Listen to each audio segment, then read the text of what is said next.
Quand son enfant a des difficultés à l'école, on peut vivre toutes sortes d'émotions. Des fois, malgré tous les efforts, tutorat, faire les leçons tous les soirs, faire répéter les mots, pratiquer, les difficultés persistent. Et quand ces difficultés durent dans le temps, on peut être en présence d'un trouble d'apprentissage. Ici, Gianna Metellus, orthophoniste, formatrice, propriétaire de Gianna Metellus Orthophonie. Aujourd'hui, je vous parle d'une des causes possibles des troubles d'apprentissage, le trouble développemental du langage ou TDL. Le trouble développemental du langage, il est peu connu. Souvent, quand je nomme ce diagnostic-là à des clients qui viennent pour une évaluation en orthophonie, ils me disent qu'ils n'en ont jamais entendu parler. Pourtant, le TDL est présent chez 7% de la population. Donc ça veut dire que c'est 5 fois plus souvent que l'autisme. Et le TDL va avoir un impact dans la vie du jeune qui présente ce trouble. On va voir déjà que ça va lui prendre plus de temps pour parler. Donc ça va lui prendre plus de temps souvent pour les premiers mots, pour faire de belles phrases, pour se mettre à raconter et avoir des conversations comme d'autres enfants de son âge. Aussi, souvent, un des symptômes, si on veut, c'est que l'enfant ne comprend pas bien les consignes, ne comprend pas bien les histoires, ne comprend pas bien ce qu'on lui dit, ou en tout cas moins bien qu'un autre enfant. Donc, ce que je nomme les difficultés à utiliser des mots précis, à faire des belles phrases qui comprennent les bons mots grammaticaux, les bons accords à comprendre. Donc, c'est des manifestations possibles et ça va être variable d'une personne à l'autre. C'est des difficultés qu'on voit lorsqu'on a un trouble développemental du langage et ces difficultés-là, bien, elles vont rester là, elles vont persister dans le temps. Donc oui, ça va évoluer. Oui, par exemple, un jeune enfant qui a un trouble développemental du langage, parce que ce trouble-là est présent dès l'enfance, il va évoluer, il va s'améliorer, mais ça reste dans le temps et ça a un impact sur la vie de ce jeune.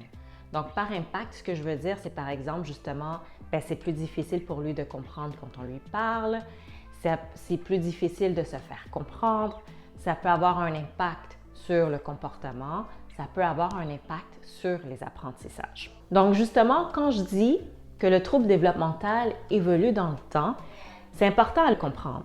Parce que, par exemple, ce qu'on peut voir, c'est un enfant qu'on se dit, bon, ça a été plus long pour lui, bien, on pense que c'est un retard, et je le mets entre guillemets, mais bon, finalement, on dirait qu'il parle bien et puis il est prêt pour l'école. Mais en fait, justement, le terme retard, on ne l'utilise plus chez les orthophonistes parce que ça porte à confusion. S'il s'agit d'un TDL, on pense que finalement tout est beau, mais en fait, quand on regarde de plus près, il y a encore des difficultés qui sont présentes. Si on compare un enfant qui a un TDL avec un autre enfant de son âge, on peut voir par exemple qu'il a moins de vocabulaire, que oui, il peut former des phrases simples, mais pour les phrases complexes, c'est plus difficile, elles sont moins longues en général, il y a des erreurs qui sont encore présentes. Et il peut y avoir des difficultés à comprendre, mais à comprendre des mots de vocabulaire peut-être plus abstraits ou les consignes plus complexes. Et ça, c'est important de s'en rendre compte parce que même si dans la vie de tous les jours, des fois, on le voit moins ou on s'en aperçoit pas, mais arriver à l'école, justement, ça a un impact sur l'apprentissage, un impact qui va durer dans le temps. Donc justement, ce qu'on voyait à l'enfance, comment ça se manifeste à l'école, c'est que c'est plus difficile, par exemple, de comprendre les problèmes de mathématiques. C'est plus difficile en compréhension de lecture parce que quand on pose les questions plus complexes, ça va être plus difficile. Pour écrire, ce qu'on peut voir, c'est que c'est plus difficile d'écrire des belles phrases. Ça va être plus difficile aussi d'écrire un long texte, c'est-à-dire on est capable d'écrire moins de mots que ce qu'on nous demande parce que, en raison des difficultés qui sont présentes, ça demande plus d'efforts. Ça va être plus difficile d'écrire de belles phrases. Il va y avoir des fautes qui sont présentes, par exemple des fautes d'accords. Donc, ça va être des manifestations qui sont possibles à l'école qui fait que justement l'apprentissage est plus difficile. J'en parle parce que, comme je le disais au début, le trouble développemental du langage, il est peu connu et c'est important pour tout le monde. C'est également important pour les communautés, si je peux dire les communautés culturelles ou les personnes issues de l'immigration, parce que souvent, il va y avoir des mythes. Donc, par exemple, justement, comme c'est très peu connu, des fois, en fait, ces termes-là, on n'en entend pas parler du tout dans le pays d'origine. Donc, on peut se dire, donc on voit par exemple des difficultés à bien s'exprimer, que c'est à cause du bégaiement, que c'est à cause du frais de langue, que peut-être que l'enfant est paresseux, qu'il manque de motivation, alors que ce qui se cache en dessous, c'est un trouble développemental. Une autre chose qui est importante à nommer, c'est que des fois, on a peur. On a peur qu'on mette une étiquette sur notre enfant, puis que ça le limite.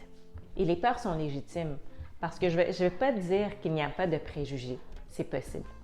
Par contre, c'est vraiment important de bien comprendre les besoins, le profil de son enfant et son besoin pour pouvoir mieux le soutenir à la maison, de comprendre ses droits et ses responsabilités pour travailler en collaboration avec l'école et les intervenants pour aider son enfant. De toute manière, si l'enfant a des difficultés, s'il s'agit d'un trouble, on va s'en rendre compte à l'école. Donc, le fait de ne pas aller chercher les réponses, ça va pas aider non plus. Donc, vraiment, le mieux, c'est de comprendre le profil, les besoins de son enfant et de se mettre en action en comprenant ses droits et ses responsabilités en tant que parent, en connaissant les outils qui existent, les adaptations qui existent, qui peuvent aider son enfant à cheminer, même s'il a un trouble développemental du langage. Donc, le trouble développemental du langage, ça ne veut pas dire que c'est impossible de réussir à l'école. C'est possible. Par contre, on a besoin d'un soutien adapté. On a besoin de faire des efforts supplémentaires précis pour l'aider à évoluer. Lorsque je fais une évaluation, c'est justement des choses qu'on va aborder. Donc, j'ai une section profil de fonctionnement et besoins où je prends le temps de décortiquer justement les actions à poser pour aider son enfant, les adaptations qui vont lui être aidantes, les outils qui vont l'aider dans la vie de tous les jours pour mieux réussir à l'école. Si vous voulez en apprendre davantage sur comment je fonctionne pour les évaluations en orthophonie et si ça peut être un outil qui va vous aider pour votre enfant qui vit des difficultés à l'école, vous pouvez consulter mon site Internet. Vous trouverez en détail les informations sur comment je fonctionne pour les évaluations en orthophonie et puis comment ça pourrait vous aider avec votre jeune.